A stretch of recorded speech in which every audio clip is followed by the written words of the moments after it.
clean and polished. EaseOff.com. We make pigs fly. Cows, too. Ease Off, LLC, 417-932-6. Sounds good to me. All right, let's do it. You can't handle the truth. You're listening to Republic Broadcasting Network. Visit republicbroadcasting.org today, because you can handle the truth.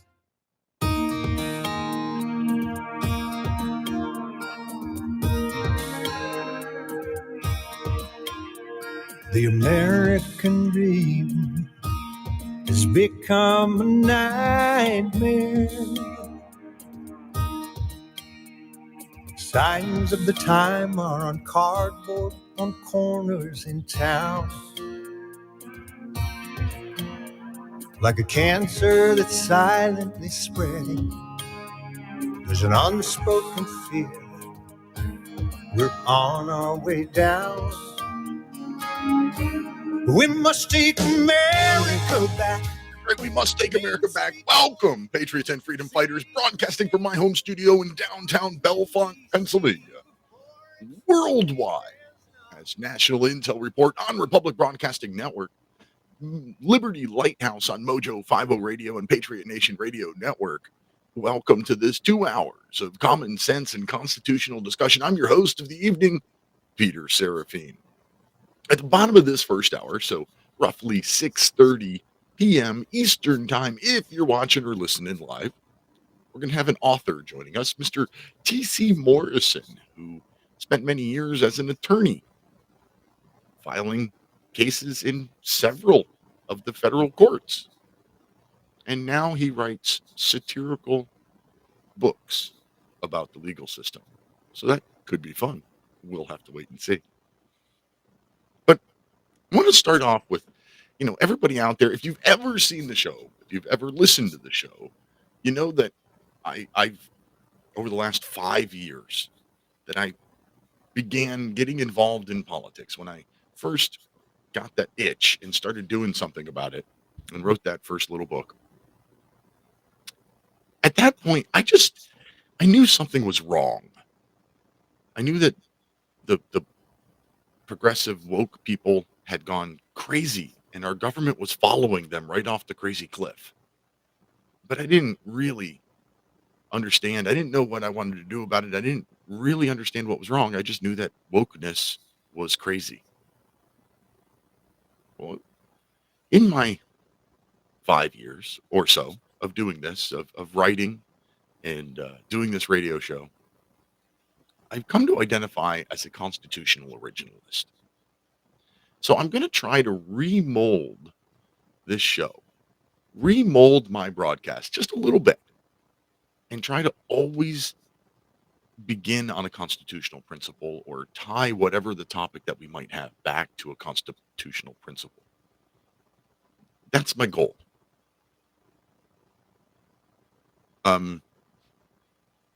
Not right now, Mike. Mike just asked if I wanted to talk to one of the listeners. Not now. He can hang around till the to the second hour. I'll talk to Reb then. Don't really have a whole lot of time before our first guest, and I don't want to cut anybody off, including Reb or our guest. So one of the things that comes up often when you're talking to anybody, whether it's on air or on the street, people say, well, I know it's messed up. How do we fix it? And there's, 1,000 different opinions and 1,000 different views of how to fix government. I'm going to get into a few of those in a minute. But I don't think anybody has one answer. I don't think there is just one answer to how to fix the government. But I do know that the answer is not drawing back and not participating. That doesn't help at all. So those of you that, you don't vote anymore because you're so disillusioned with our system, shame on you. It's completely the wrong thing to do. But I'm going to give you a suggestion here in a second of where you can help, even if you're not voting. But first, I want to make sure that you all know this is a live call-in show. So if you've never called in before, I would love you to call in tonight. First time callers are always welcome and appreciated. And the phone number is 512-248-8252. And if you'd rather not call in, if you don't want to hear your voice on the radio, but you have a comment that you'd like to make, well, you can text that to me. And the number to do that is 64 My Rights. That's 646-974-4487. And I'll get those right here on my phone, right in front of me, one of the many screens I'm surrounded by at the moment. And maybe we can talk about it. Maybe I'll talk about it on air. So how do we fix our government? If you've got a brilliant idea, please call or text, because I don't know that I have any brilliant ideas. I have a whole lot of little ideas. And I want to start with those of you that are disillusioned. Those of you who have given up and don't vote anymore, or even those that have never voted, never even registered. One thing that you can do that doesn't cost you anything, that would help send a message, would be just change your voter registration party. Just change your party. Even if you're still not going to vote, change your party. Change to the Libertarian Party or the Constitution Party or whatever. One of the third party options. I'm registered to the Constitution Party, if you didn't know that. And that just means, for me, I can't vote in the primaries here in my state of Pennsylvania because we have closed primaries. But I can still vote for the Democrat or the Republican if I want to when the general election comes around. I just don't get to pick which one of those people are. Now, how does that help? How does changing your voter registration help? Well, if you look back at the history, when third-party groups start to gather a little traction, or any group, whether it's a official political party or not, when they start to gather traction, the two main parties shift to try to accommodate those people. For example, when the Socialist Party of America started to gather traction, probably in about the 1980s, maybe 90s, the Democrat Party shifted their platform to gather more of those socialist folks under their umbrella. The Democrats shifted their platform so as not to lose registrants to the Socialist Party. And the same thing happened with the Republicans when the Tea Party came around. The Tea Party was getting to be pretty big, making news. The Republican Party shifted a little so that they didn't lose those voters as registered voters. So what if a couple of million of us out there in the world all of a sudden changed voter registration to the Constitution Party? Is it going to be an immediate change? Is the Republican leadership going to wake up and go, "Oh my God, what are we doing wrong?" No. But it might be enough of a change that they start to think, "Ooh, we should probably lean this way a little more." I think it's a simple thing. How easy is it to change your voter registration? I've done it a couple of times. It's fill out a form. That's it. Doesn't cost anything. And might help, even if you're not going to vote, which I still think you should vote. The other idea I had is, a lot of us get overwhelmed with how do we change this massive behemoth, 400 plus federal departments, millions of federal employees. How do we change this giant federal monster? Well, again, as an individual person, you really can't. Not a whole lot you can do. You might be lucky enough to be able to bring a lawsuit and change one little tiny aspect of something if you happen to win your lawsuit. That's a lot of work and a lot of money and a lot of time. And I don't expect millions of us to do that. But I think it goes to the federalist nature, the Republican nature of the structure of our government. Too many of us have shifted all of our focus to the federal level. We don't look at what's right in front of us, our local government. How hard is it to remove a mayor or a council person? I would venture to guess that it's pretty freaking easy compared to removing a senator, for example. So fix your town. Get the right people elected in your town. And who are the right people? If you ask me, which you're listening to this show, so I'm going to assume that means you're asking me. The right people are people that get into office and can answer the most basic of political questions, which is, what is the purpose of government? The answer is in the Declaration of Independence. It's in the first paragraph of the Declaration of Independence. To secure our unalienable rights. And any politician that can't answer that question that way doesn't deserve your vote. They have to at least understand the overall purpose of government before you give them a job in government, wouldn't you think? And the Declaration of Independence says, we hold these truths to be self-evident. All men are created equal, endowed by their creator with certain unalienable rights, and among these are life, liberty, and the pursuit of happiness. And to secure these rights, governments are instituted among men. The answer is there. And anybody who wants your vote should be able to say that. As a matter of fact, anybody who wants your vote should be able to at least quote what I just rambled off the top of my head. Personally, I think every American should be able to recite that without having to look it up. Kind of brings us to the next of my ideas. That's education. How did we get here? How did we get to a point when most of our country thinks that we're a democracy, not a republic?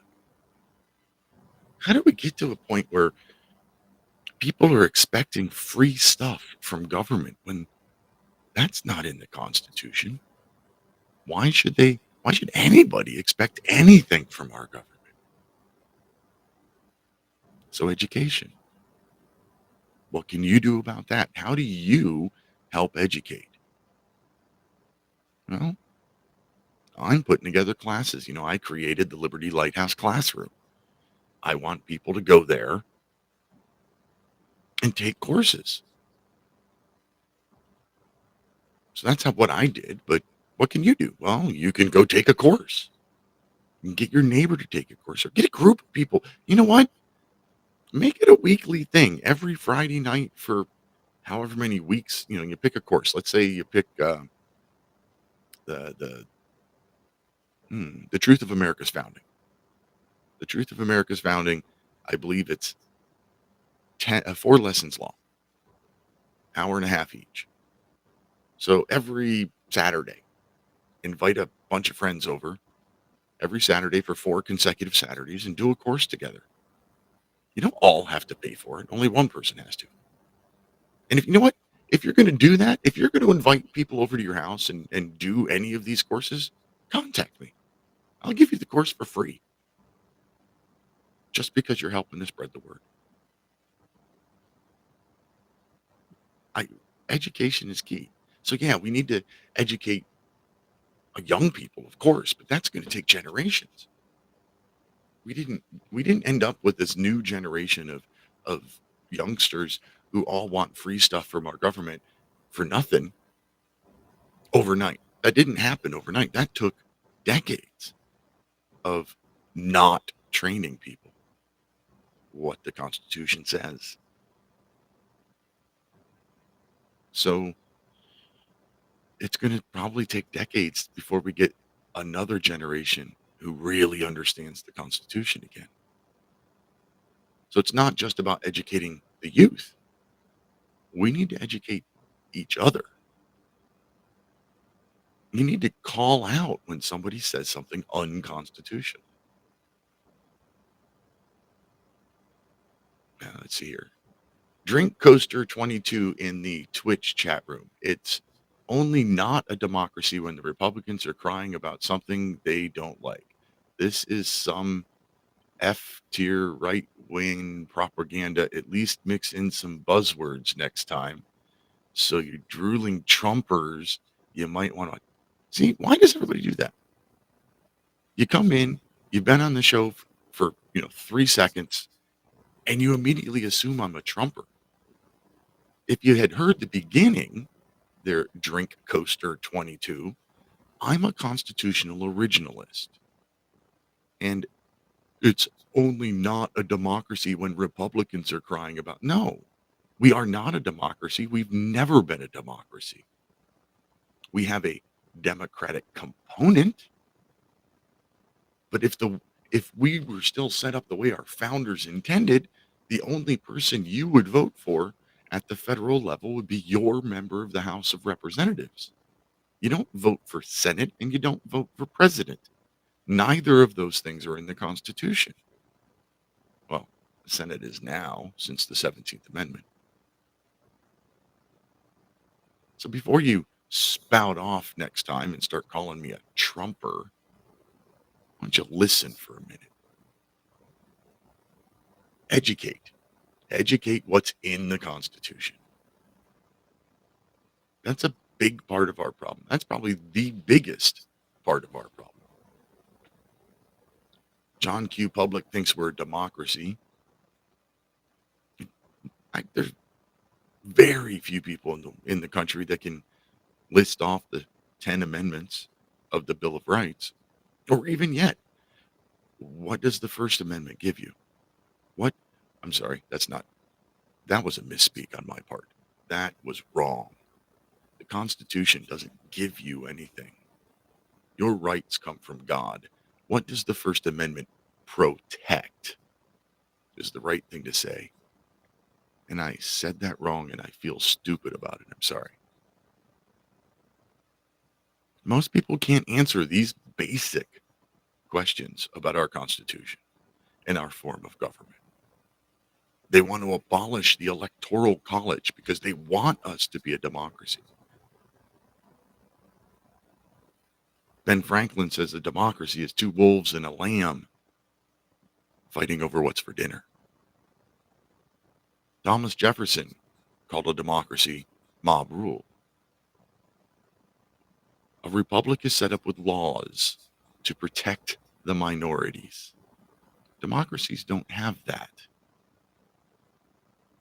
If 50% of the population plus one says we should take all the money from anybody making more than $100,000 a year and redistribute it, 50% plus one. You think you could get that today? I bet you could. But because we're not a democracy, there are rules, laws that govern what you can and can't vote on, and a structure that helps to protect the minority from abuses of power and tyranny. But nobody understands that anymore because we don't teach the Constitution. I grew up, all right, so I was born in 1972. The Federal Department of Education, as we know it today, was established in 79, went into effect in 1980. So I was 8. So I was in about 3rd grade when the Federal Department of Education came into existence. It began operating. Now, it didn't run and take off right away and take everything from our states, and it took a while. So I'm 50 years old, and I'm going to guess that if you're much younger than me, you didn't get near the historical education that I got.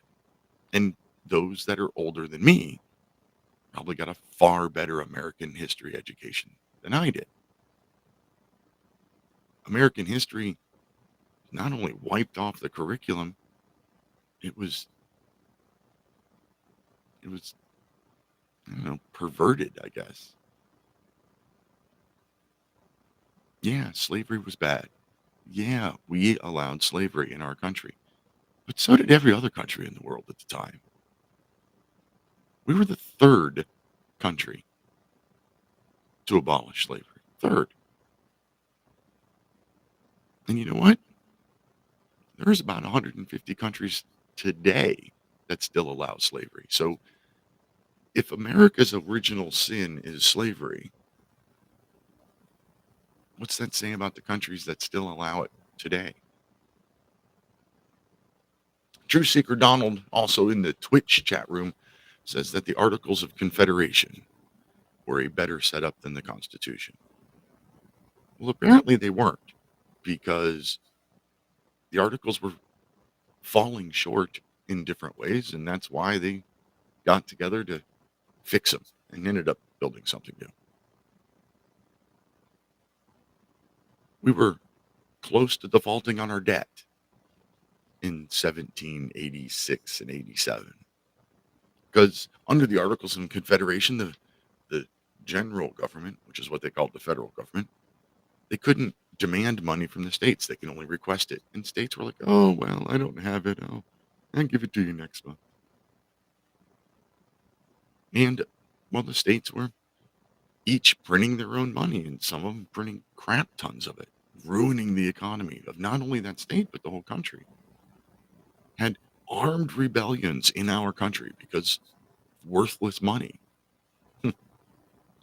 Rebellion because of worthless paper money. Anyway, there were enough flaws in the Articles of Confederation that they had to do something. And what they came up with was the Constitution. I like the Constitution. I think it's one of the best documents ever written. And anybody who thinks it's a pro-slavery document needs to go out and read Frederick Douglass. You know, Frederick Douglass, the guy who, he was a slave and he escaped. And he thought that it was a racist country founded on a racist document until he read it and studied it himself. Then he spent the rest of his life going around telling people that, no, this is a good document. This is as anti-slavery a document as they could get. And that was a slave or a former slave. If a former slave could say that about our Constitution, why do we have now, 250 years later, people trying to run around and say that the Constitution was a slavery document? The guy who was a slave did the research himself and said, no, it isn't. So why are we trying to rehash it and go back? I don't know. Anyway, sponsor this first segment, Right to Bear Insurance. If you own firearms, you need carry insurance. And Right to Bear Insurance is the most affordable carry insurance on the market, according to Pew Pew Tactical. It's also the most affordable carry insurance on the market, according to me. It starts at $11 a month. That's what my membership level is $11 a month. And if you use code Lighthouse, you'll save 10% when you go to protectwithbear.com. Protectwithbear.com. You need carry insurance if you own a firearm. This is protection against criminal defense, legal defense, psychological support if you have to use your gun, replacing your firearm if the police confiscate it after illegal usage. Right to Bear Insurance. Can't say enough good things about it. Oh, and by the way, order now, sign up now, become a member now, and your price is guaranteed forever. So even as inflation goes and price hikes come, you don't have to worry about them. Right to Bear Insurance at protectwithbear.com. Code Lighthouse. Thank you. Let's see. Go back over here in the chat room. What do we got? You really need to listen to some Mike Gaddy. Yeah, I hear that. People tell me I should listen to this person or that person. I don't want to listen to somebody's Colonist said, says. come and take it Like, if you want it. that's what I think everybody should do. Read it yourself. Anyway, music says commercial break. Be back in 3 minutes. We want the freedom that God gave us, so you best not cross that line.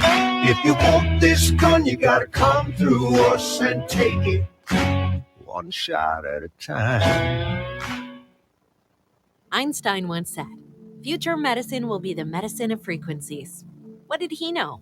Imagine you hear ocean waves caressing a beach, or a favorite song from the past, or the trickle of the babbling brook. All of these are sound frequencies that positively affect us. Terahertz is a soothing, healing frequency that has been proven to resonate at the same frequency as healthy cells. It penetrates the body and stimulates new, healthy cell growth. Want to diminish muscle aches, joint pains, and experience a greater sense of well-being? Tired of spending money on short-term remedies that never seem to work? Soothing, healing, relaxing terahertz frequency is now available and as handy as flipping a switch. Terahertz technology is changing the course of what we were taught about how to maintain our health and well-being. To read more about this amazing breakthrough and to order your terahertz frequency wand, go to naturalearthmedicine.com. That's naturalearthmedicine.com.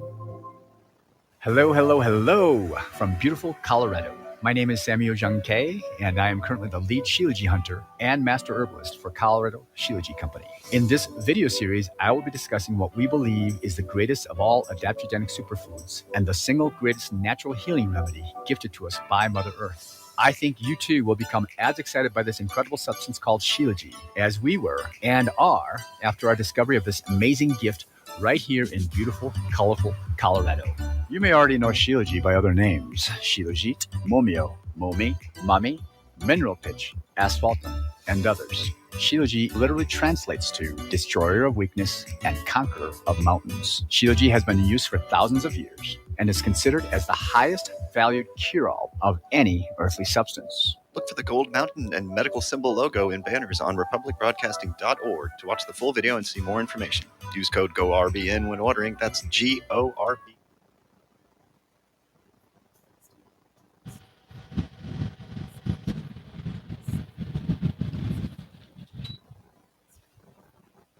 So I'm clear. Let's see here. Hello, sir.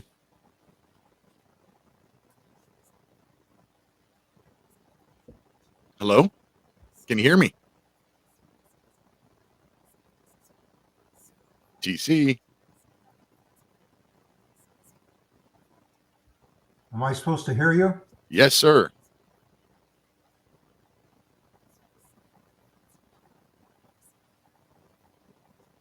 Getting a lot of trolls, troll makers, and live duties. Oh, great. Can you hear me yet?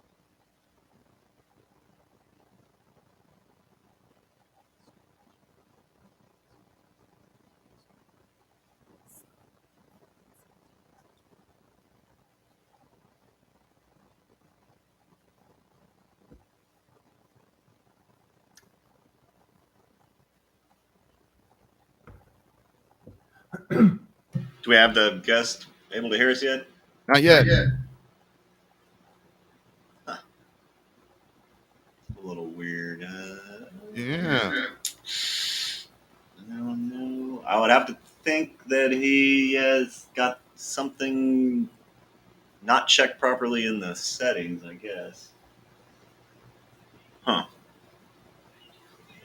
TC.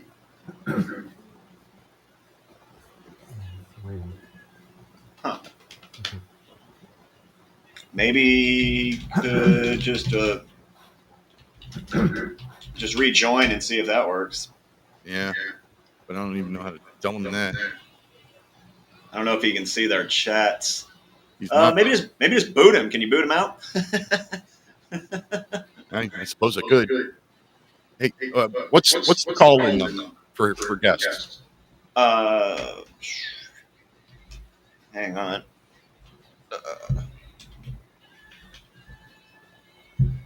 Yeah, if you haven't called that number, if you can contact him.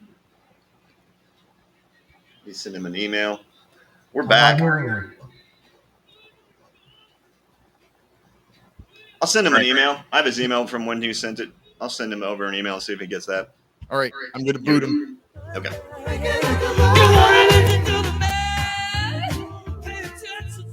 Hey, welcome back. Don't forget that free speech is not free. And the best thing that you can do to help any of these independent broadcasters and free speech networks is to share out their stuff, to share links to their shows, their web pages, whatever it may be. Help spread the word of free speech networks like this one that you're listening to right now. So our guest has joined us via the video feed thing here, but he's having some audio trouble and he can't hear us. So we're working on the backside, trying to get him an email and maybe have him call in or do something. We'll figure it out soon. But in the meantime, the phone line is open for you to call in to me. That's 512-248-8252. Or if you'd rather text, you can text 64 my rights. That's 646-974-4487. And let's see here. Let's look at some of these. Let's see. Sarah shared out the show. Thank you very much. So several documents he wants everybody to see, not just listen to and believe. Okay. And Truth said you heard him. Yeah, I could hear him. He couldn't hear us. That was the big problem. Anyway, we're trying to figure out how we can fix our republic in little tiny ways. And I kind of thought about it. Well, I thought about it like I thought of a biblical story when I was saying, fix your town. Don't try to fix the big, scary federal government yourself. Try to fix your town. And how do you do that is, your own people and get the right people in and whatever. I was reminded of the story of Nehemiah in the Bible. You remember Nehemiah? So the wall around Jerusalem had caved and needed some serious help, and well, nobody was doing it. So Nehemiah organized and got everybody to fix the piece of the wall right in front of them. Fix the piece of the wall that adjoins your property.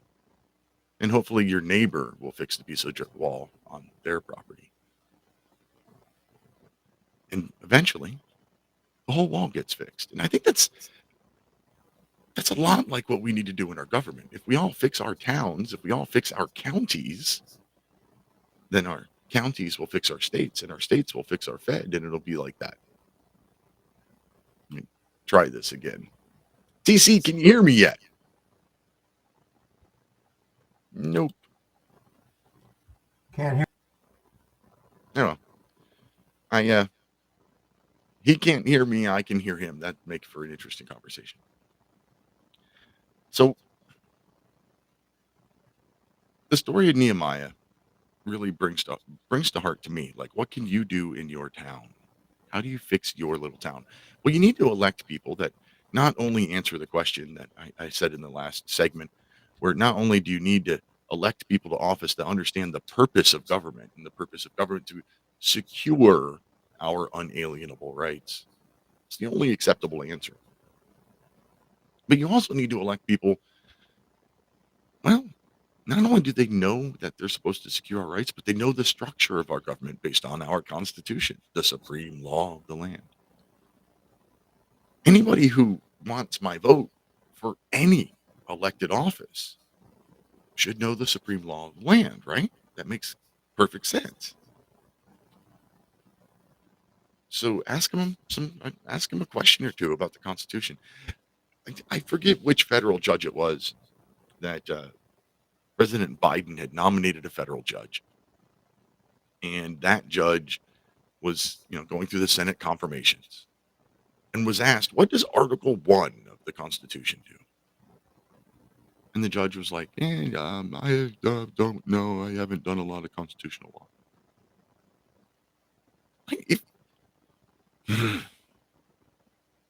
I can't believe that anybody wouldn't be able to answer what Articles 1, 2, and 3 do. They set up the legislative, the executive, and the judicial branches of government, respectively. Now, if you don't know what number 4 is, which is, restrictions, I might be able to give you a pass on that. If you don't know number 5, how to change the Constitution, I might give you a pass on that. Number 6, that says, we're going to honor our debts. The debts that we had before, we're going to honor those. Or number 7, that says how to ratify the Constitution.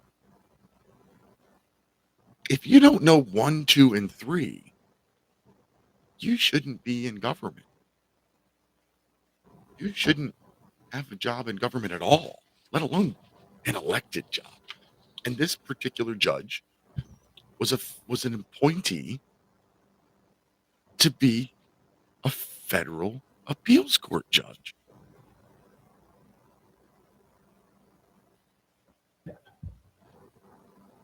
And if they want to be a federal appeals court judge, and they don't even know that, how can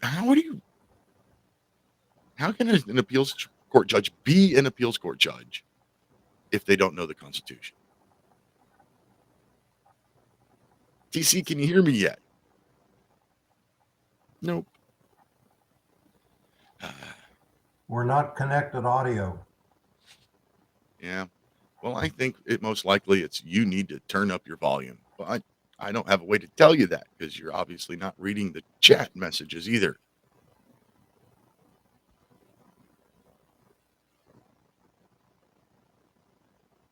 No. So that's another thing. Like, how did that person even get appointed? Who would do that? If let's pretend for a minute that you're president, you get to appoint federal judges. Aren't you going to ask them if they know something about the Constitution? That's mostly what federal judges deal with is constitutional issues. So you should be able to at least do that.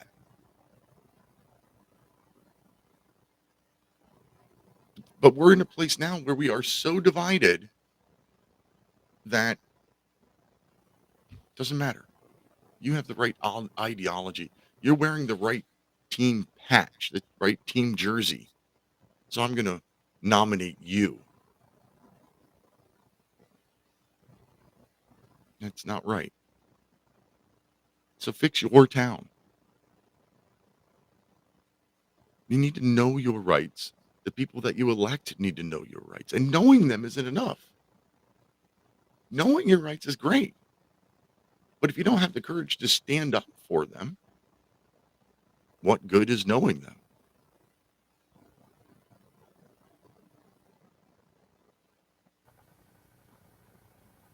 I can hear you now. Casey. It might be somebody trying to reach. Thank you very much. Yeah. With the help of my IT savvy wife, I've managed to hook up Okay, you're all to set. the audio. Thank you. I'm sorry. Thank you. That's all right. It's live broadcast. That kind of stuff happens. So welcome to the show, everybody. TC Morrison, if I remember correctly, a 40-year attorney who argued in 8 of the 11 federal district courts and has turned a fiction writer, which that's quite the switch, isn't it? Yes, it was. Actually, it was 8 of 11 of the federal courts of appeal, just to be more precise. Sorry about that. There were, I think, 13 circuits. I argued in 8 or 9 of them. But yeah, I was a litigator. I tried cases and argued appeals around the country for 45 years. And but I'd always wanted to write a novel. When I was in the Air Force, my first 4 years out of law school, I actually wrote a so-called spy novel. But, what do I know about spies except what I saw on TV? Luckily, none of the publishers I sent it to published it. But then 45 years later, when I was getting ready to retire, I thought, gee, maybe I should go back to my idea of writing a novel and write about something I know about, which in my case was modern American litigation. I didn't want to write a serious book about litigation, and I didn't want to write a legal thriller. They're kind of a dime a dozen. So I thought I would poke fun at my profession, which I think is the source of a lot of amusement. A lot of lawyers take themselves way too seriously. A lot of things that happen in the legal world are very humorous, and my intent was to capture that in a series of books satirizing modern day litigation. Which I don't think would be difficult to do. So the newest one that comes out here in about 2 weeks is Send in the Tort Lawyers. Right. And then your previous two that I have in front of me are Torts Are Us and Please Pass the Torts. So apparently you have a thing against the current tort system. Well, the books were written with the idea of making people laugh. A lot of people have told me they just laughed out loud continuously. One reader said he hadn't laughed so hard since Portnoy's Complaint. So the books are really about humor, but in order to generate the humor, I decided to focus on a lot of the silliness that goes on in modern class action litigation. So in the very first book, Torts Are Us, I took twin brothers, Pap and Pup Peters, who had traditional legal careers with big firms and doing very traditional litigation. And they decided they were bored with their practice, although they were making very, very good money. And they decided to start up a small firm bringing plaintiffs' class action lawsuits. They thought they could make more money and have a lot more fun doing that. And so in Torts Are Us, I set them on the course of bringing wacky class action lawsuits on behalf of very wacky clients, frequently in front of befuddled judges. That was the first book, and people seemed to like it. So in book 2, Please Pass the Torts, I continued the saga with another series of kind of bizarre cases. And now the third book, Send in the Tort Lawyers, is yet another continuation with another round of, I think, bizarre cases that will make people laugh quite a bit. Well, the humor is obvious even just from the short descriptions of the books. I mean, in Torts Are Us, you describe Pup as Pup, who was a good lawyer despite having gone to Yale Law School. Yes, that was a favorite bogeyman of mine. People that go to Yale Law School are all incredibly intelligent, but in my dealings, they weren't always the best lawyers.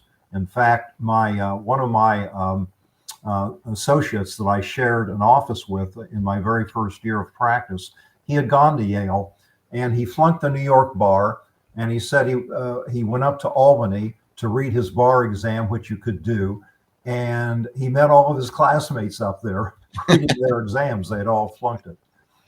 But now, to be fair, failing the bar exam, at least on the first time, is a pretty common occurrence, from my understanding. Yeah, but you don't want to. You don't want to have to take it a second time. It is a hard exam, but you don't want to have to take it a second time. I don't want to take it at all. I don't blame you. So how much of your actual practice is interwoven into your books? Yeah, that's a good question. In the very first book, I felt I needed to develop the background of my characters, Pap and Pup. So I started out with their careers in their respective law firms doing traditional cases. And all of those cases in roughly the first third of that first book were based on actual trials that I had had myself. When they went into the class action arena, I never did class action litigation. I didn't want to do it, had no interest in doing it. So all of those cases had nothing to do with my career, although they're all based on real live class action cases. But my career furnished stories for the first third of book 1. Okay. You got to draw on your own experiences when you write anything. I'm going to take a quick little sponsor break here, so just sit tight for 30 seconds or so. Sure. And tell people about the Wellness Company. If you want doctors that are willing to stand up for your personal health, and your personal rights in healthcare and not go by the government mandated woke nonsense, that's where the wellness company comes in.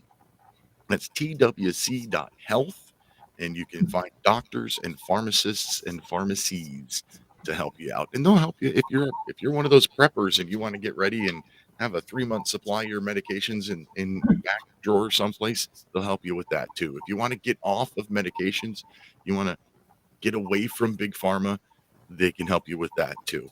twc.health. Use code Lighthouse when you visit twc.health, and I'll help you out.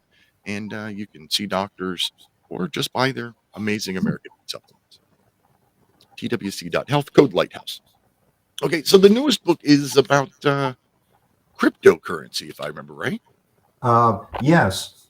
And this is interesting because all the other cases, other than my personal trials, which showed up in book 1, as I said, but all the class action cases were real cases, but I stretched them a bit in order to make them funny.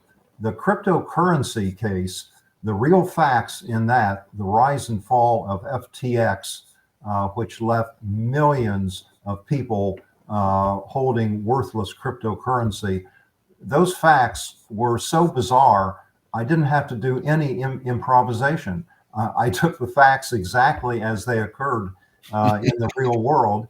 And the only thing I did was, instead of having the plaintiffs go after the company, which is now bankrupt, I had them go after the celebrities who endorsed this now worthless cryptocurrency.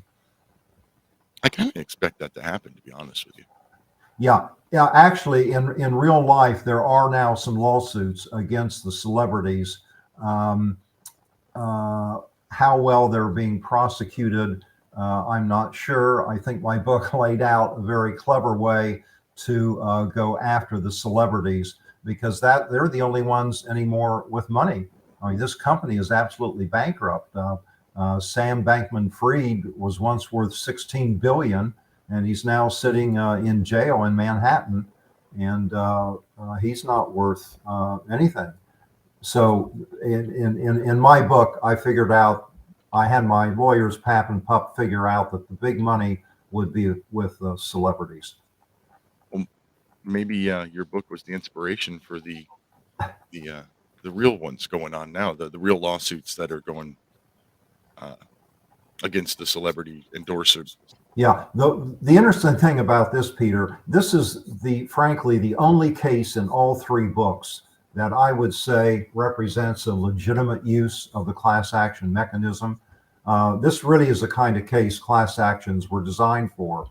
Massive fraud, thousands of people in the same circumstances out money. So this really was an appropriate use of the class action mechanism. Every other case in all 3 books that are class actions are, in my judgment, an example of the worthless class action cases that are flooding the courts.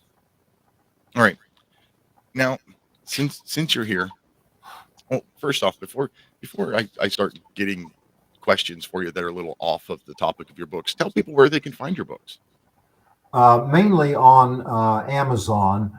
You could go to your local bookstore and they could order it for you from the publisher, but the easiest way to get it is on Amazon. All 3 books are on Amazon.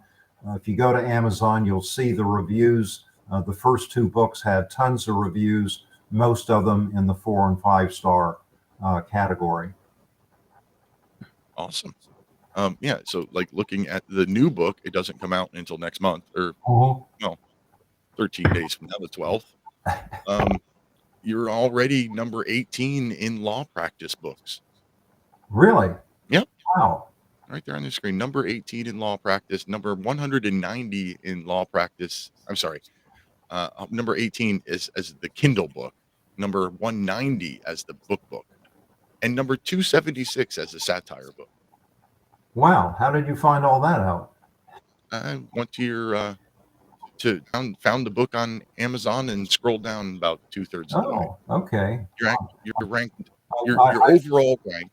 I should do that. I've been busy sending the book out to former friends and colleagues and suggesting that they read it and submit a review. And most of them have promised to do so. But I haven't looked at the Amazon page lately. I'll have to do that, Peter. Thank you. Well, your overall bestseller ranking is number 174,913. Oh, please. But that's 174,913 out of like 8 million. So it's not that bad. You're hurting my self-esteem, Peter. Anyway, I've written 3 books too, and I don't think I've ever broken below the 50,000 line. Even when I got everybody I knew to order all at the same day, I think I still didn't break the 50,000 threshold.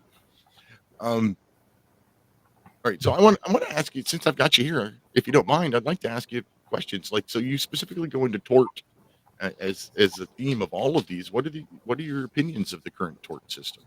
Well, there's nothing wrong with having a tort system. You need remedies for torts. I mean, half of the lawsuits in the country involve torts. You have an automobile accident, that's a tort. Somebody falls into your swimming pool and gets hurt, that's a tort. Mm-hmm. So torts have been around forever.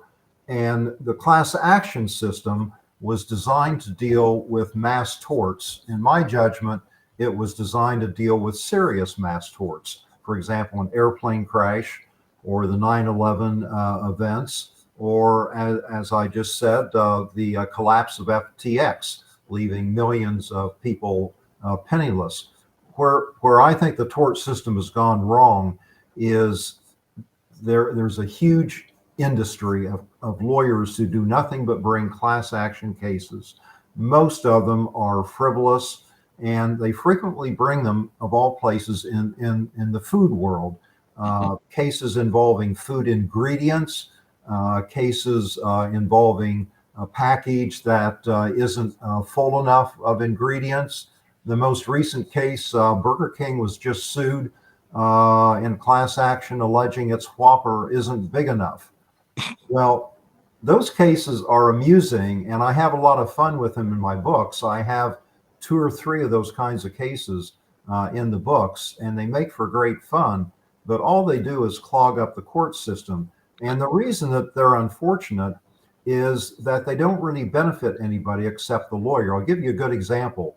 One of the cases that I worked into book 3, the current book, has to do with Godiva Belgian chocolates.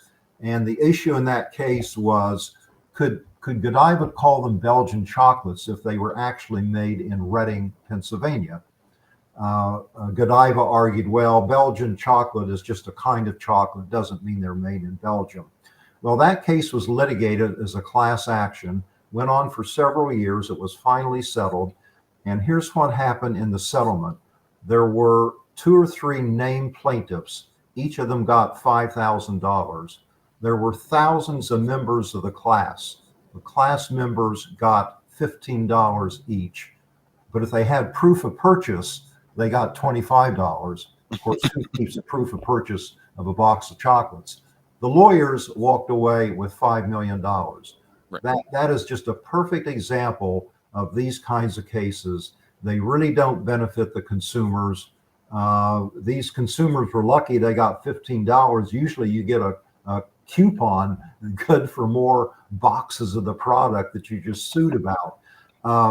I think these cases are silly, but there's a whole industry of people. There was a lawyer in Great Neck, New York, who's known as the King of New York torts.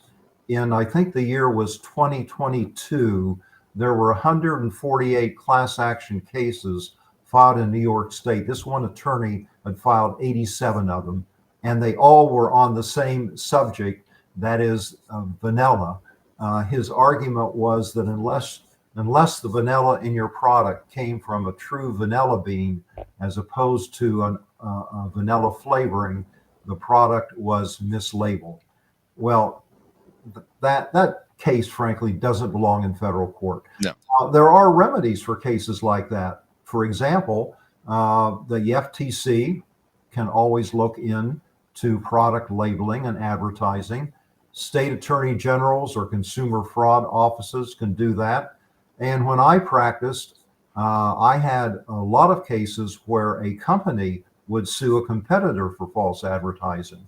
So if someone was really hurt, if a company was really hurt by someone saying that they had vanilla flavoring that wasn't really vanilla flavoring, they would file a lawsuit.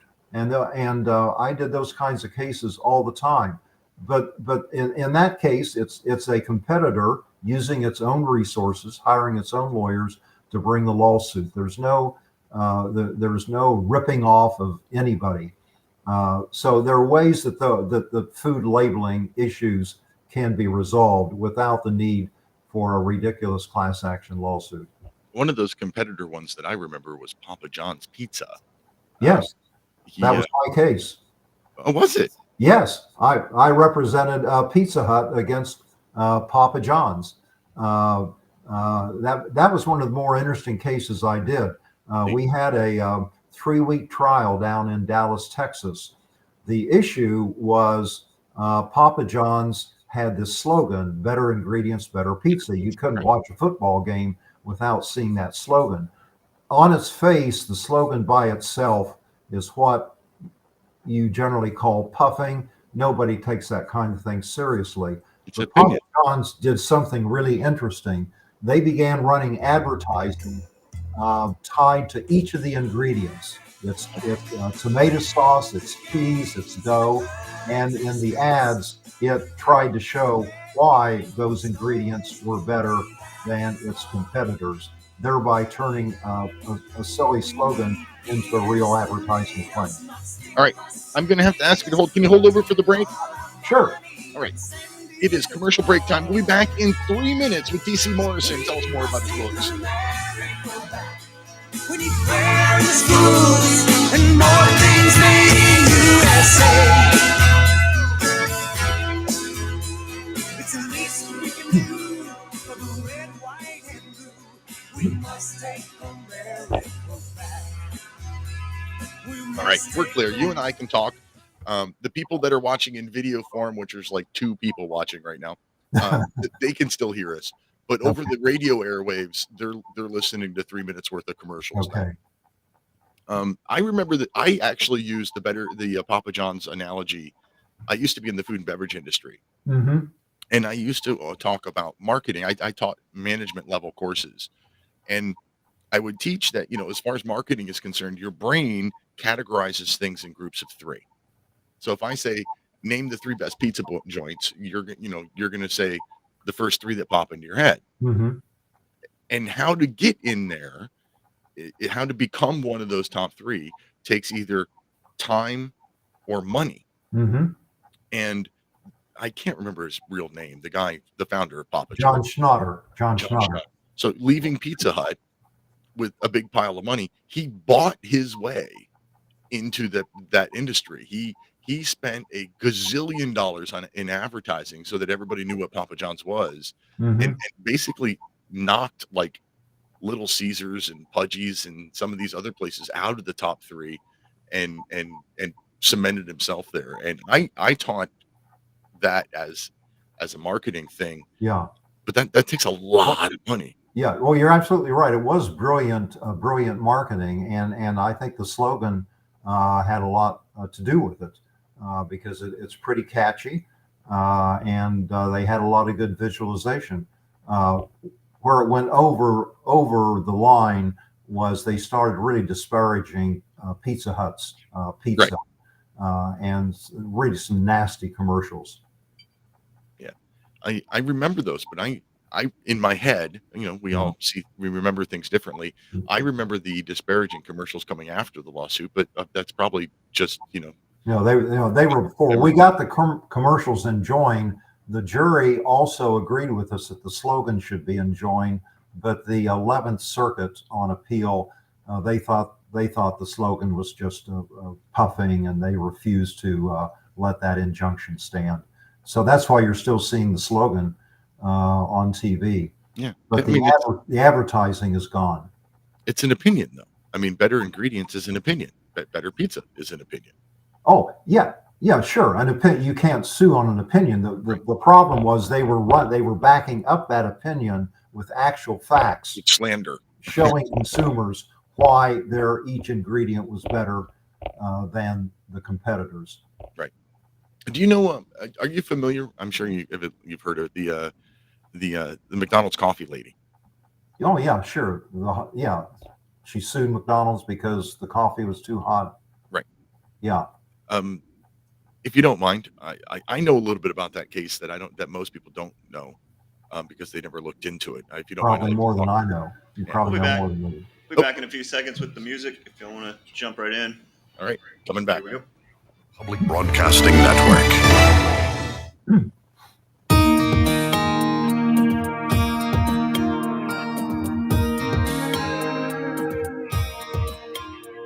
The American dream has become a nightmare.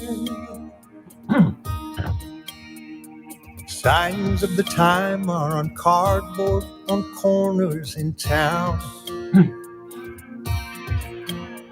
Like a cancer that's silently spreading, there's an unspoken fear. We're on our way down. We must take America. Go back. Hey, welcome back to the top of the second hour of National Intel Report, live on Republic Broadcasting Network, Liberty Lighthouse on Mojo 50 Radio and Patriot Nation Radio Network. Anywhere else you're hearing or watching the show, we've got T.C. Morrison with us tonight, author of a series of books, Torts Are Us. The newest one coming out in about 2 weeks. Send in the Tort Lawyers. Now, before we get back to talking with TC, we got a phone call. Sarah in Oregon on line 1. Welcome to the show, Sarah. For the first bit of the show, we were talking about being stuff, doing stuff. Mm-hmm. But we need to do all those things responsibly without calling for violence in a Hitler-esque delivery, because it gives the last ammunition for us to call racist, homophobic, sexist, and violent. But so no Sieg Heils. No Sieg Heils, no Stu Peters type ranting and raving. Oh yeah, Stu really went off recently. Man, he's going to get himself in some serious trouble if he keeps that up. Yes, that is why he's ruined Mojo. He's ruined Mojo. He's screwed everyone over, including yourself and Dominic Izzo and all those people. But this is why I set up tonight's space for the responsibility of free speech and the age of extremism. It's on after your show. Bye on X. Bye, Sarah. Sarah is one of my biggest fans, one of the best followers. She constantly sharing out on social media the show and calls in almost every week. Love Sarah for that. Let's see here. So your books are, they're all tort in their name, and anytime I even hear tort, I immediately think of the McDonald's coffee lady. The lady who spilled the hot coffee in her lap and then sued McDonald's and won, I don't know, $5 million or $50 million or whatever it was. Most people's gut reaction to that case is that is tort gone wrong. Like, there's no reason that she should have ever gotten an award, let alone an award that big. Do you know anything about the case other than that? No, I really don't. I don't have a problem with this lady suing McDonald's if the coffee was really too hot and didn't have a holder on the cup or something. I would only have a problem if she filed a class action and brought in 1,000 other people claiming that their coffee was too hot. That I would have a problem with.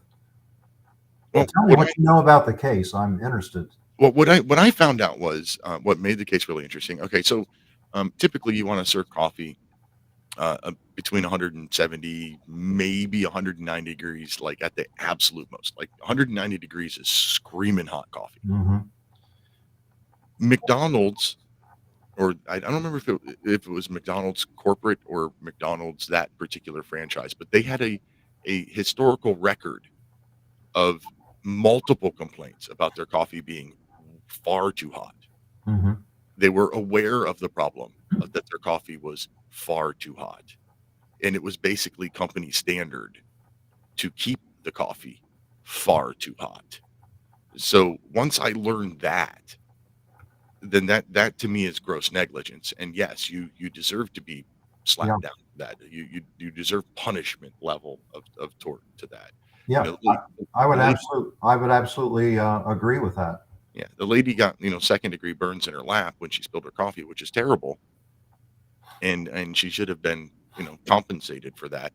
But most people think that the judgment was far too big. But when you find out that this multi-billion-dollar company was knowingly serving coffee hot enough to scald, then that changes. To me, it changes. Yeah. No, I absolutely agree with that. All right. What do you know about the history of the 13th Amendment to the U.S. Constitution? I am not a constitutional lawyer. I'm sorry, Peter. I was scanning through the various blogs and articles. I really can't come on and talk about deep issues in constitutional like law. This one's going to be kind of fun to you. So the 13th Amendment that we know today is the slavery is dead, like no more slavery in the United States. That happened, right after the so-called Civil War, the war between the states, because it really wasn't a civil war, but the war between the states. Prior to the war between the states, there was a 13th Amendment proposed, and some say ratified. There are actually books. There are at least 47 times this other version of the 13th Amendment was printed. And of course, it was in the War of 1812, the White House being burned, all of the records were lost. But there's this other 13th Amendment out there that said that the title of Esquire, awarded to an attorney, was deemed to be a title of nobility, and therefore attorneys were no longer were not welcome as members of Congress. That members of what? Congress. Lawyers could not be elected to Congress. That's bizarre. They've always been elected to Congress. Yeah. Well, there was this push at one point when lawyers. I no offense to you personally, but I think lawyers have ruined the government. I think the fact that there's so many lawyers in Congress is how we ended up with 440 federal departments and agencies for the 17 powers listed under Article 1. Yeah, I partially agree with that. I think the problem is not so much the lawyers in Congress, it's all the administrative agencies that have been just, growing like crazy. And, I once saw the numbers on the Code of Federal Regulations. It's in the millions of pages of federal regulations. To my mind, that's where we got too many lawyers, too many agencies, too many regulations. I have no problem if Congress wants to vote on some crazy proposal like let's abolish gasoline-driven cars. If Congress actually if we want to have a vote on that in Congress, okay, that's one thing. It may be misguided, but at least your elected officials are voting on it. But when administrative agencies start issuing rules, that's where I think you're right, that we've just gone way too far. Yeah, I agree. I mean, the Constitution clearly says that only Congress can make laws, but federal regulations are treated as laws. They're given the power of law, and they're even called administrative law. Right. So I think you're probably familiar with a law professor wrote a book claiming that the entire administrative system is unconstitutional. It came out about 4 or 5 years ago. I heard him give a lecture on it. I haven't actually read the book. Yeah. You don't have to be a genius. You read the Constitution itself and you can figure that out. If nobody wants to do anything about it. It's the Administrative Procedures Act of 1946 is kind of what opened the doorway for the gazillions of agencies. Yes. But the Administrative Procedures Act itself was unconstitutional. So anyway, so we talked about how your newest book is different to the other ones. What are you doing next? Well, I'm kind of a one-trick pony. I'll probably continue the series. I have a good friend who helps me with all computer-related issues on which I do need help. I can input the book on my computer, but there's a lot of computer stuff I can't do. In any event, he's helped me with all 3 books. He wants me to do something about AI in the next book, and I'm beginning to look into that. Obviously, that's a huge topic, but there's a lot of funny things going on. For example, not too long ago, an AI bot lawyer was named to the list of the 100 best lawyers in America. That's funny. And also more recently, this was just within the last month or two, a judge in New York sanctioned an attorney who had submitted an AI generated brief, and the brief had got everything wrong. Cases had nothing to do with the issue, and the judge was not a happy camper. That's funny. That's really funny.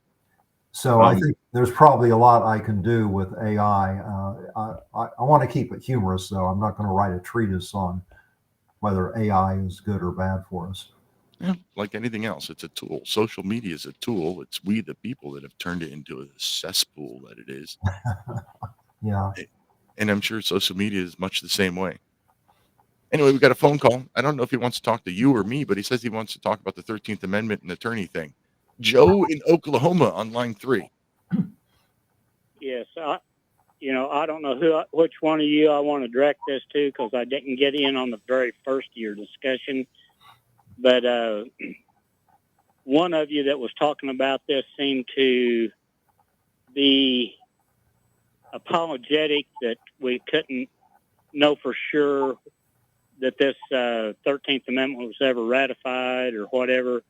But I myself, personally, in 1996, viewed in the Arlington County Courthouse, Arlington, Virginia, the 18 statutes of the Commonwealth of Virginia, along with the United States Constitution and its attending amendments. Mm-hmm. And the 13th Amendment in 1817 in the Commonwealth of Virginia spoke of prohibiting those with titles of nobility, i.e. esquires, from holding public office. Right. At that time, I witnessed that myself. This isn't hearsay. It wasn't reproduction. It was the actual document. No, like and I I have said, seen reproduced documents from a slew of other states and territories. I think it was the last I saw was in the Northwest Territories, and I can't remember the date, but it was well into the 19th century. like I said, it was printed at least 47 times. And back then, it was common, because there weren't very many laws, it was common for states to print their law books, and they would put in the front of their law book the U.S. Constitution as the supreme law of the land.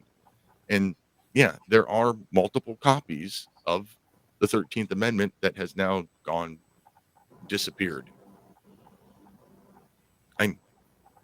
I would think that it's probably lawyers that made it disappear. I never understood. To agree with you. I never understood why they wanted to call lawyers, or lawyers wanted to call themselves esquire. To me, that's kind of needless. I never understood that either. I always thought it was I can tell you why. Because it's a type of they put themselves above everyone else. But so does just put JD, Juris Doctorate. It's the same. It means the same thing, and it doesn't sound pretentious. Well, I don't disagree with that. But thank you for your time. Thank you very much for your call. I greatly appreciate it, Joe.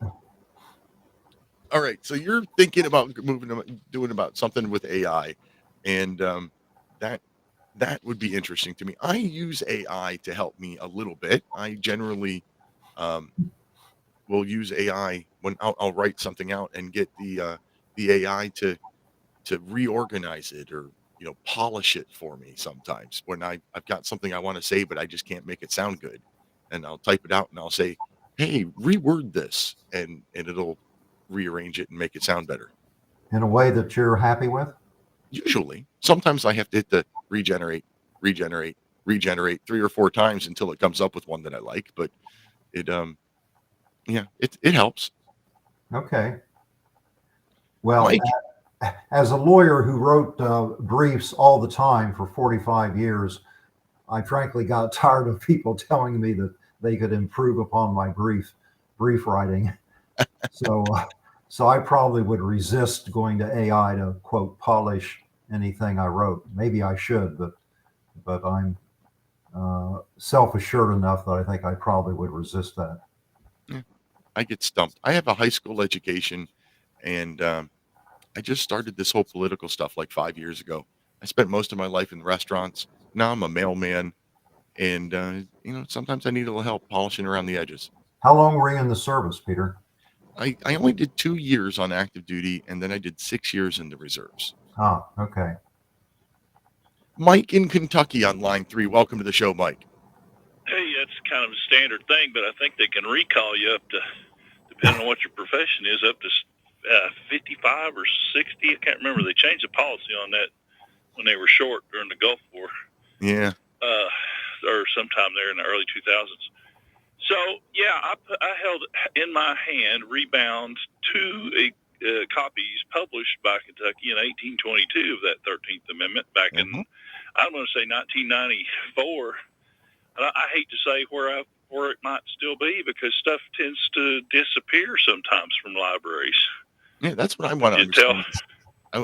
What I don't understand is, okay, so, the whole theory is that when the White House burned in the War of 1812, that the whether or not it was ever ratified was destroyed, and we can look back now and we can see where Congress asked the president, "Hey, check and make sure if this got ratified," but we don't have any record of the president getting responses from the states now.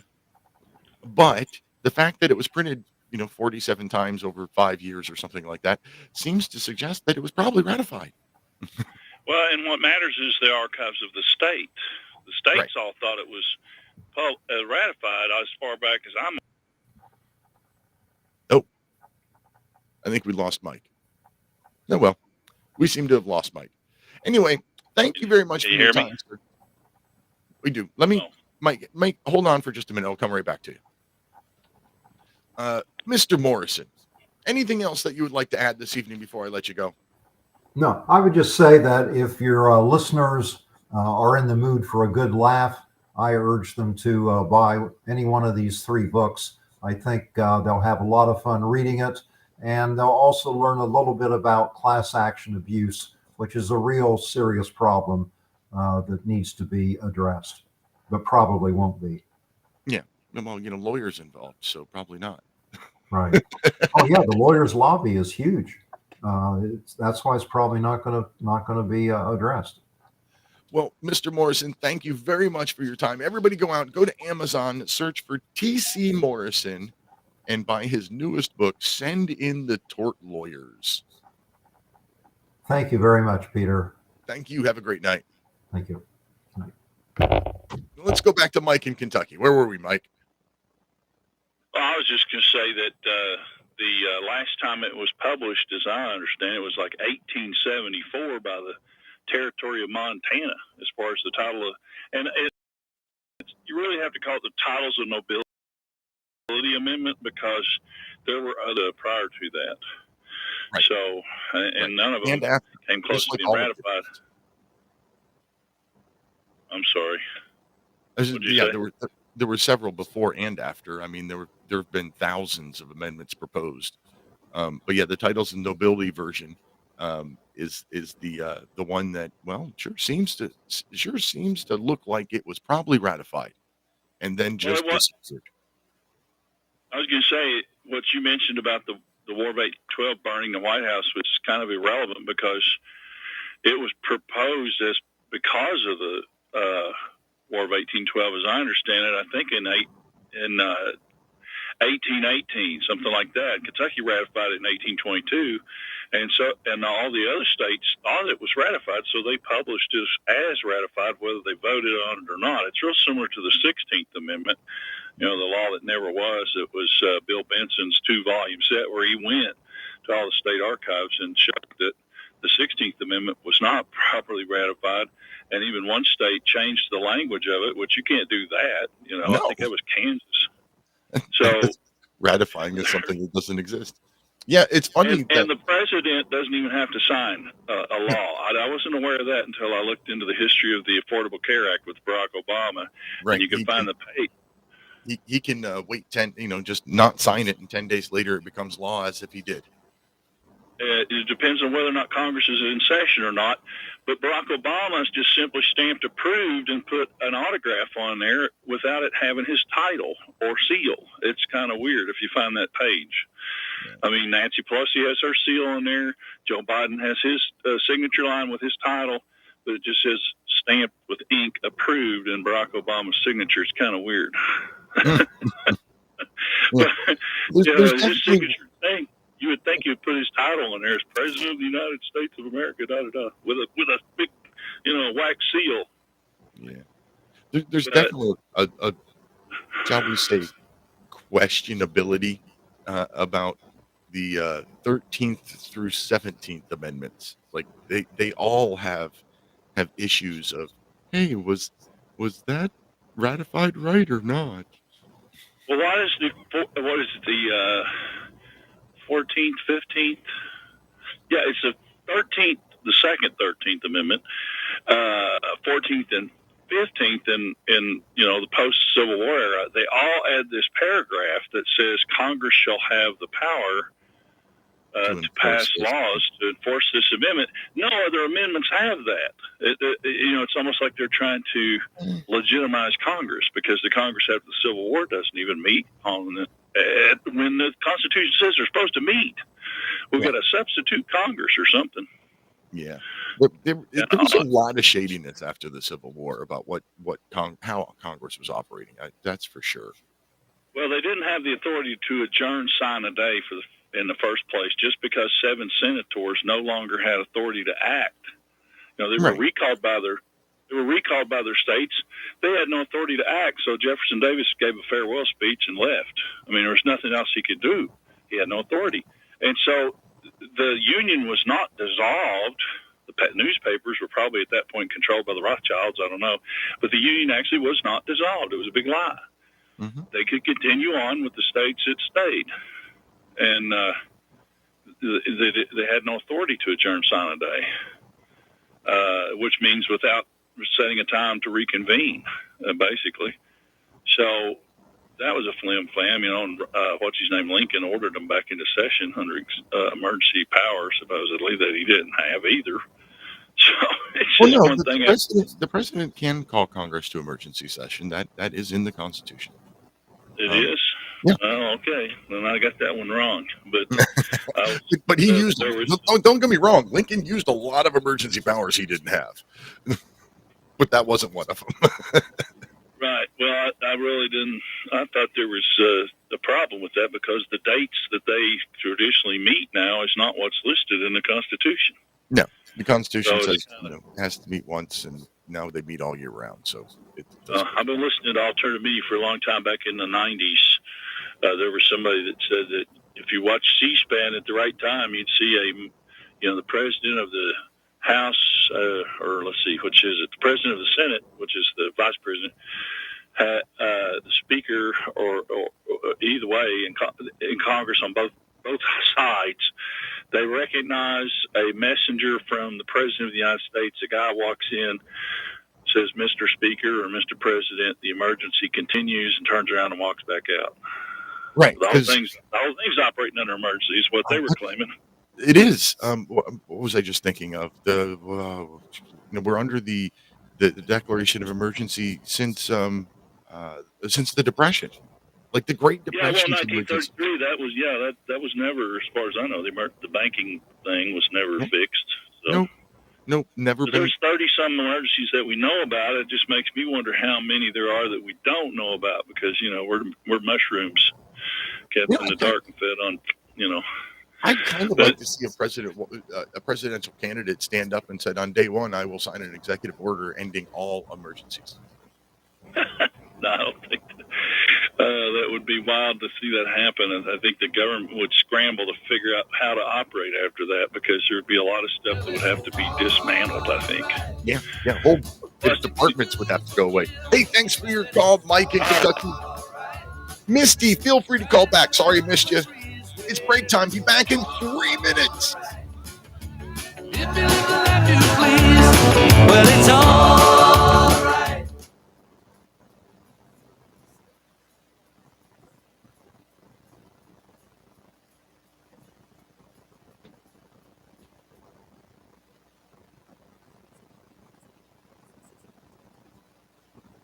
Yeah, I don't have anybody to talk to, Mike. Why did you take me off air? Unless you're going to talk to me.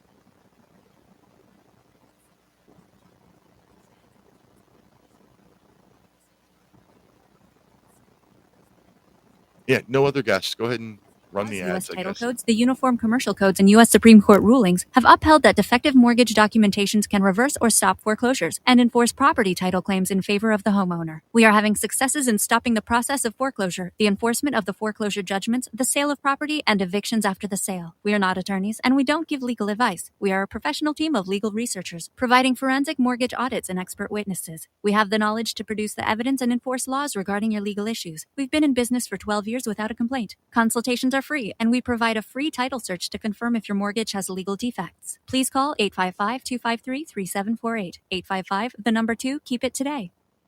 Einstein once said, "Future medicine will be the medicine of frequencies." What did he know? Imagine you hear ocean waves caressing a beach, or a favorite song from the past, or the trickle of the babbling brook. All of these are sound frequencies that positively affect us. Terahertz is a soothing, healing frequency that has been proven to resonate at the same frequency as healthy cells. It penetrates the body and stimulates new, healthy cell growth. Want to diminish muscle aches, joint pains, and experience a greater sense of well-being? Tired of spending money on short-term remedies that never seem to work? Soothing, healing, relaxing terahertz frequency is now available and as handy as flipping a switch. Terahertz technology is changing the course of what we were taught about how to maintain our health and well-being. To read more about this amazing breakthrough and to order your terahertz frequency wand, go to naturalearthmedicine.com. That's naturalearthmedicine.com. Go to republicbroadcasting.org, smash that donate button like Russian peacekeepers smashing through the Azov neo-Nazi terrorists in the Donbass. I don't think you can explain politics without looking at Jewish power any more than you can explain physics without dealing with gravity. 9/11 was a jointly conducted covert operation that involved multiple states, the Saudis, the Israelis, and what you could call the deep state in the United States. With anti-Semitic remarks. yeah, you're jiggling juice, we used to say, the dancing Israelis. So even the Republicans now are compromising, and they're pushing issues that are destructive to the white race. They would always say, like, are we just going to talk about this stuff on the radio? And what are we going to do about it? Either we force the democracy to work by actually getting the ballot access, getting the candidates, getting in office, getting our message out there to the people, or we expose just how undemocratic it is. The Patrick and Jeremy Show, Tuesday at 9 Central and Wednesday at 1 Central.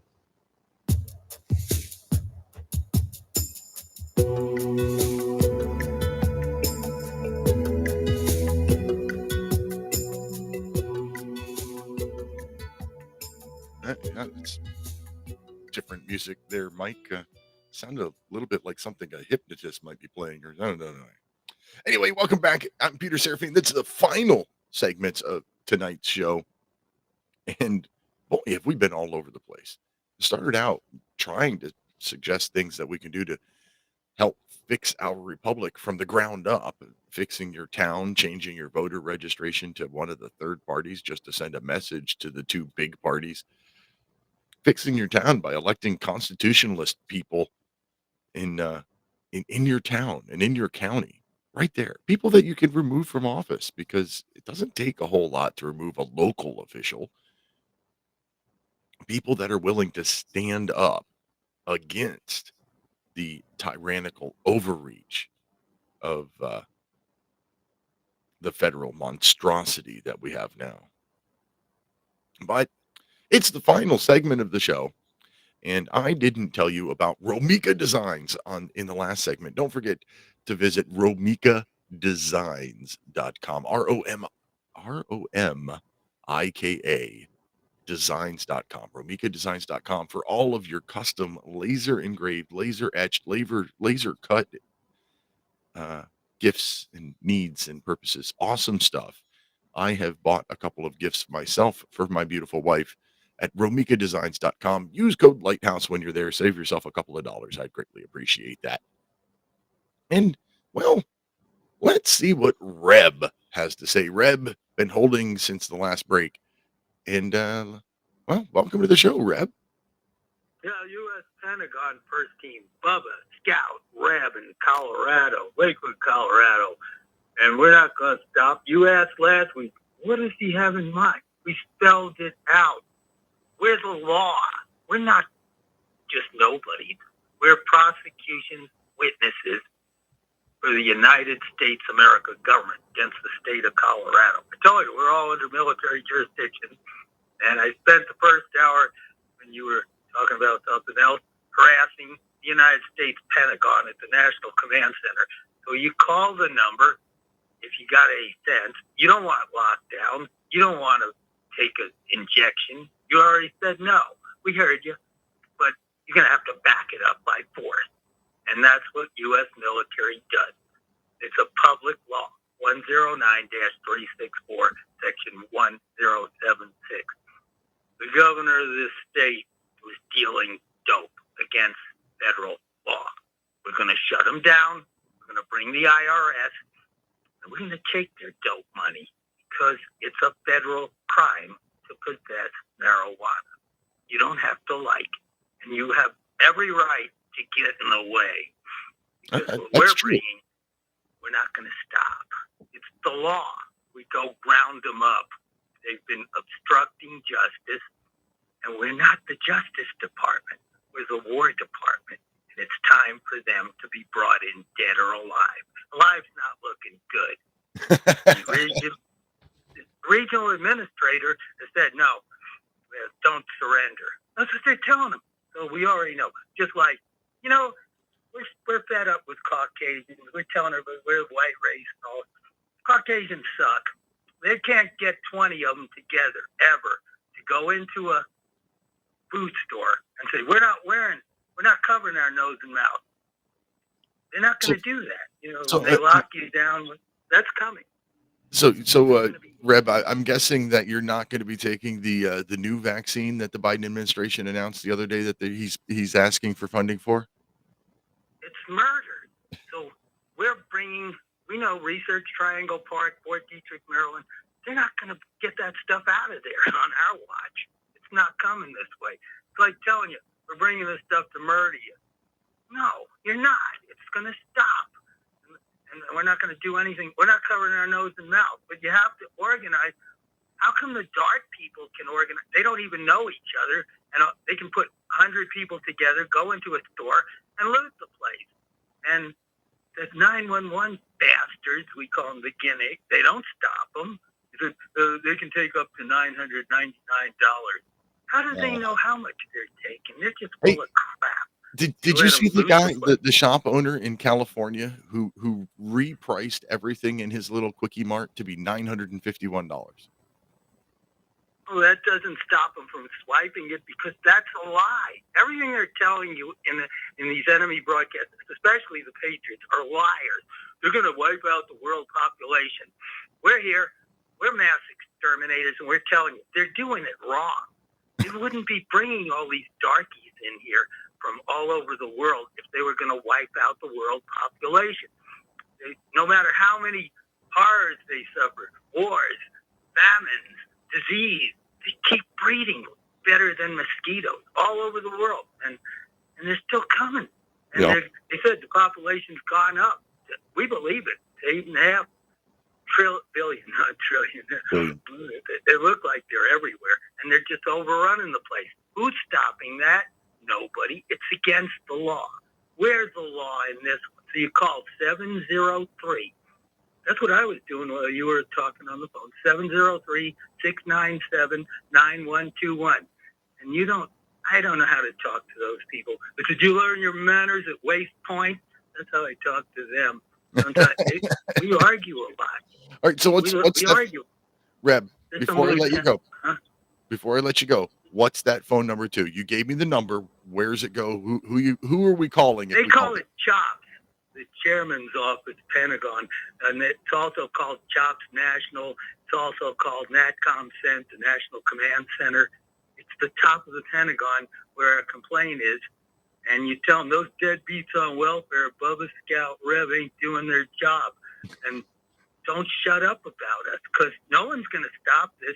You couldn't get 20 Caucasians. I mean, they get hordes, but the Caucasians, we're not going in. They're not going to tell these jerks we're not covering nose and mouth. And if you don't want to do that, how are you going to stop? And the silent alarm will go off, and the guineas will show up because they're told murder Whitey. They let the darkies rape the place and pillage it, and Whitey can't do that. I'm just telling you, it's a slanted thing.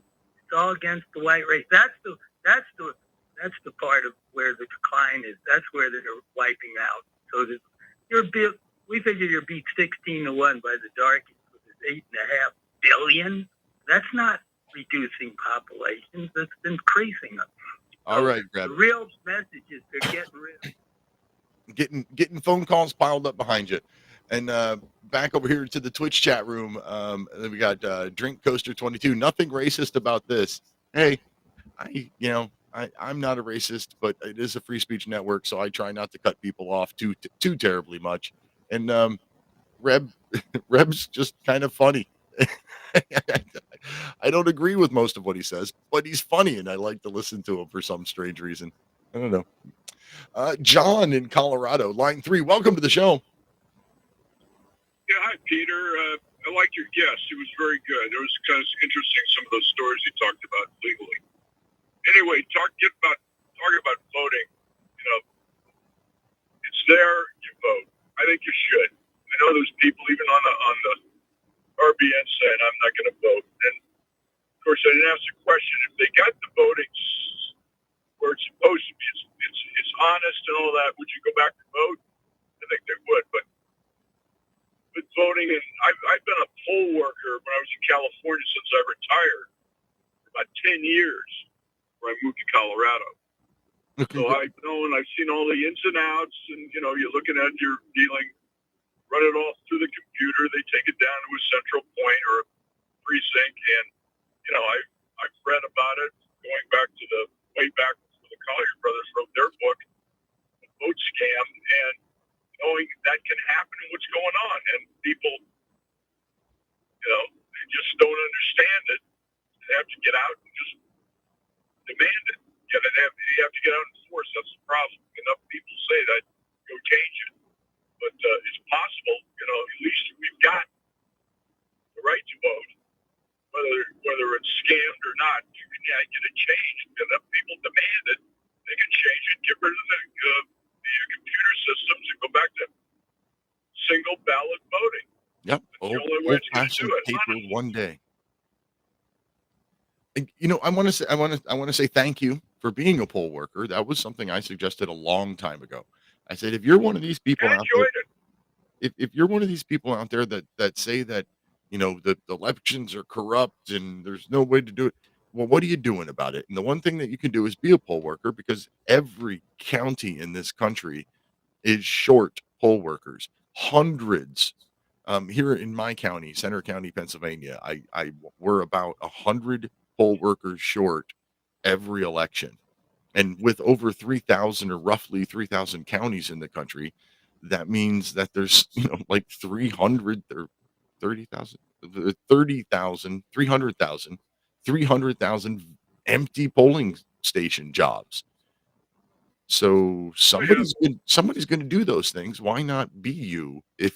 Especially if you're one of those people that think the election was stolen, that's corrupt, and you do something about it. Be there. I agree with it. I enjoyed it, interacting with the public, coming in and voting, and people, they were very honest. A lot of people, when they say, "Here's my ID just to prove I am," you didn't have to, but I said, "Thank you very much," and all that. And the only thing about I disagree with poll paying, I think they're underpaid. Oh yeah, they're going to throw a lot of money away. They could pay the poll workers probably 2-3 times what we get for 10 hours a day. 10. Wow. So that's that. But it's Ours out is there, and 13 here in Pennsylvania. 13 hours. And yeah. Well, anyway, between 10 and 12, depending on what you're doing. But yeah. And that's all including coming in the night before and getting set up and all that stuff. And then you got the day when you come in and start working about 10 hours. So that's a lot of work. But here in Pennsylvania, our polls are open for 13 hours. So just the being at the polling station is a 13-hour day, let alone the setting it up and the tearing it down and all of that kind of stuff. Yeah. I'm a Pennsylvania state constable, and the one thing that I'm required to do is on election days I have to maintain peace and order at my polling station, and I have 5 of them in my town. So I spend that day driving between the 5 stations. I drive to one and spend a half an hour or an hour at that one. Then I drive to one of the other ones and spend half an hour or an hour there. And I do that for 13 hours. And I think I make $160 or something like that for a 13-hour day. Yeah, well, that's good. Well, thanks a lot, Peter, for what you did, as I did. It's a lot of work, but thanks for doing it. And like I said, more people we could use will help them out. Absolutely. Anyway, thanks a lot. Take care. Keep up the good work. Hey, thanks for your call, John. Greatly appreciate it. All right, so let's end the show the way we began it, talking about how we can fix the republic, starting with your town. So John just brought up another one. There are, in my town, there's about 100 vacant elected jobs. Most of those are polling station jobs, judge of elections and inspector of elections. Can't see that my county is anything unique in any way in that aspect. So if there's 100 of them vacant in my county, there's probably 100 of them vacant in your county. So that's 300,000 election day jobs that could be filled by people who understand the Constitution, understand the voting rights and the voting systems, and keeping an eye to make sure that it stays fair. I suggested switching your party registration even if you don't vote, especially if you don't vote, because if you don't vote anyway, well, then your party registration doesn't mean anything to you. So register to the Constitution Party or the Libertarian Party or the Green Party or something else. Switch your registration out of the 2 main political parties, the D's and the R's, the donkeys and the elephants, just to send them a message. Fix your town by electing people to your town, your town council, your what do you call it? The county commission, your mayor. Get them all to be people that you trust, that have actually read the Constitution. Teach the Constitution. We have literally millions of people in this country who swear an oath to support and to defend the Constitution almost every day that have never read it. How do you raise your right hand and swear an oath to support and defend something that you've never read? That's crazy. So teach some people, teach kids, teach your neighbors. If you're not the teaching type, you don't want to play teacher, find a resource that you can just play. Like my Liberty Lighthouse classroom at liberty-lighthouse.com. Click the classroom button. Got courses there. I don't care how many people. If you get a group of people together and you're going to do the course together, I'll give the course to you for free. Just reach out and let me know. I'll make up a coupon code or something for you so that you can get it free and show it to as many people as you want. I've got about 18 hours worth of courses there available now, and it's going to be growing. So you fix your town, right? You've elected a whole bunch of people to your school board, to your town council. You elected a mayor and a sheriff that all know and understand the Constitution. They've all read it. They all believe in its purpose, and they're ready to go. They're ready to fight for your rights. That's the second key, is the ready to fight. If you don't know your rights, you don't have any rights. But what's the use of having them if you're not willing to fight for them? Somebody's got to stand up and fight for your rights, or they're just going to go away. I mean, silly things like, impounding your car, for example. Let's say that you get pulled over and for whatever reason, the police officer that pulled you over wants to impound your car. Maybe they asked you if they could search it, and you said no, not without a warrant. And they said, well, we're going to impound it. What rights have they violated at that point? Well, because you said they had to have a warrant, they didn't violate the search and procedure, the illegal search and seizure, but they are impeding your liberty to travel. They are taking your property without due process of law. They are violating constitutional rights. Some of them might know that. Some of them might not even realize that. But if you aren't willing to say, if you impound my car, you're violating my Fifth Amendment right against taking my property without due process, and you're impeding my liberty of travel. You've taken my liberty, my constitutionally guaranteed liberty of travel. So when you take my car and you search it and you find nothing, expect a nice big lawsuit. I really don't think there are that many bad cops. I think cops are a lot like lawyers. They're not taught the Constitution anymore.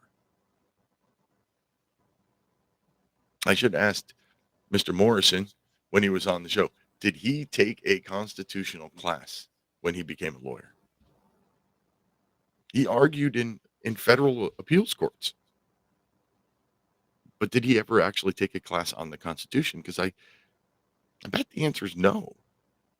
Most lawyers, they take classes on constitutional law. They take classes about other cases and opinions about the Constitution, but not a course on the Constitution itself. Those are lawyers. And the police are a lot the same way. The police academy doesn't teach them about supporting and defending the Constitution, even though that's the first thing in their oath.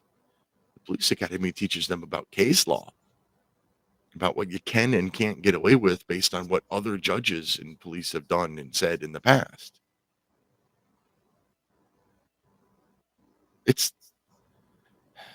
Our government has become a lot like that game of telephone when you were a kid. You remember the game of telephone? When, like a whole bunch of kindergartners sit in a circle and the teacher comes and whispers something in one of their ears, and they have to pass the message from person to person to person to person until it gets all the way back around to the beginning to see how much the message has changed. That's how our government and most of our society now sees our government and our Constitution. Well, this guy said this, or that guy said that. Or I heard this. This court case says, this judge said. Well, forget all of that. Read it yourself. First Amendment says, Congress shall make no law abridging the freedom of speech. No law. So why are we having any debate about free speech issues? No law is pretty clear. Compelling state interest. I don't see that in the First Amendment. Congress shall make no law respecting the establishment of religion, prohibiting the free exercise thereof, abridging the freedom of speech, or of the press, or of the right to peaceably assemble, and to petition the government for a redress of grievances. No law means no law. Pretty simple. Read it for yourself, not what some judge says. Misty in Kansas online. Well, welcome to the show, Misty. Hi, Peter. How are you? I'm lovely. How are you? Oh, I'm doing fine. You were originally talking about the republic that this country was founded on, a republic, not a democracy. Mm-hmm. You go into the Bill of Rights, which is, you brought that up too, which is the supreme law of this land. That's the people's law. The first 10 articles. You have to go back. We've been kind of programmed to say amendments. But if you go back and look at the document, it's a body of law. They're articles. It was the First Amendment with 10 articles. That's our law. Now, we were guaranteed common law courts. Do you agree? Yes. When was the last time you saw one of those? When was the last time? Well, let's see. I think they started weaning them out in the late 60s. They started weaning them out to where then, once again, the bar, you were talking about that. I am allowed to represent myself as an American national, period, in a common law court. Yes, I agree. How'd they disappear? Isn't that interesting? Yeah. Yeah, just it's kind of like that 13th Amendment that we were talking about earlier in the show, too. It just disappeared. Okay, well, if you want to go, that's an amendment. Your Bill of Rights are articles. It's a body of law. So, you were talking about, I doubt anybody understands the Bill of Rights. What is it? I'm asking you, what does the 9th article say in the Bill of Rights? Do you know? Let me think. The 10th is the I know You the need 9th. to pull it up. I got to think in my head. Like the 10th is the 9th everything article. reserved. Everything reserved is not. Yeah.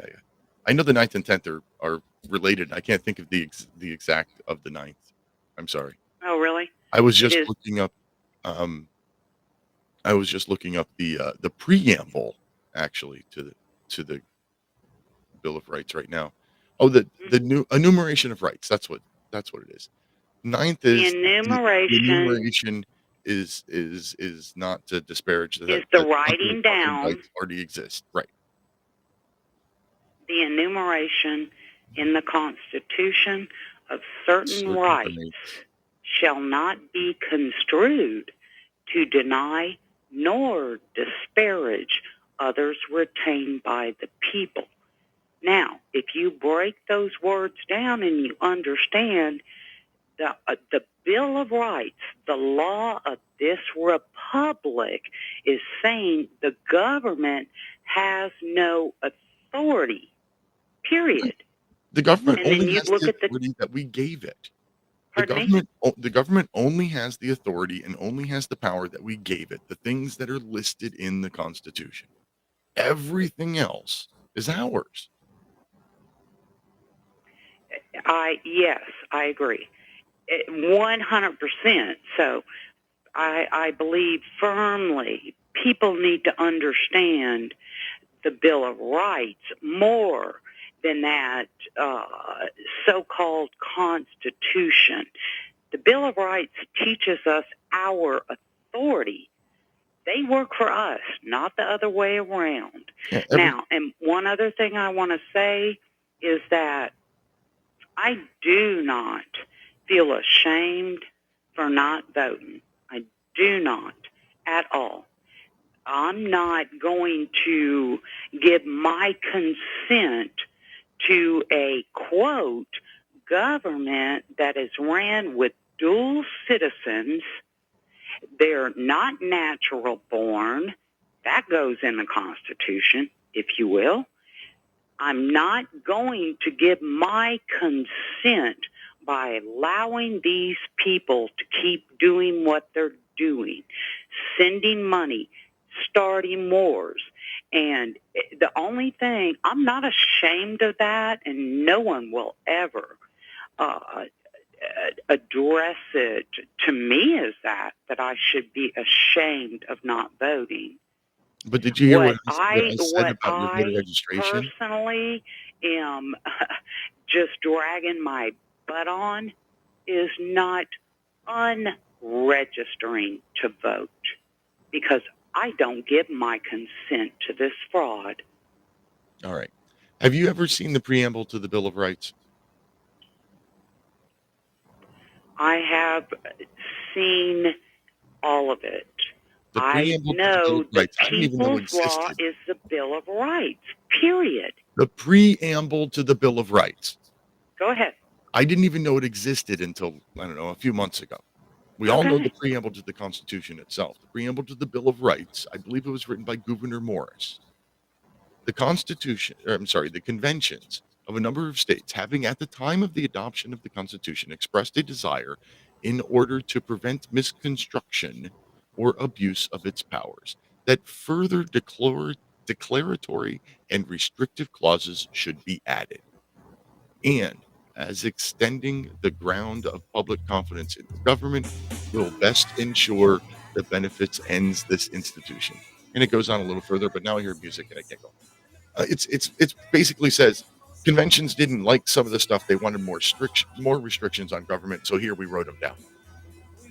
Anyway. But the 9th article puts everything in checkmate.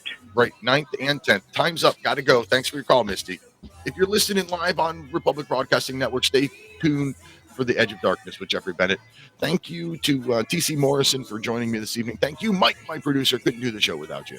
Thank you. And most of all, listeners and callers, you're why we do the show. Until next week, protect your liberties. Once they're gone, there's no getting them back. God bless America.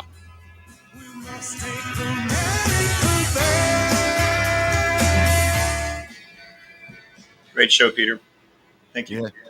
Didn't feel like it there at times. I had a lot of good stuff in that one. Thanks, man. You bet. Enjoy your week. You Talk too. to you next time. Bye.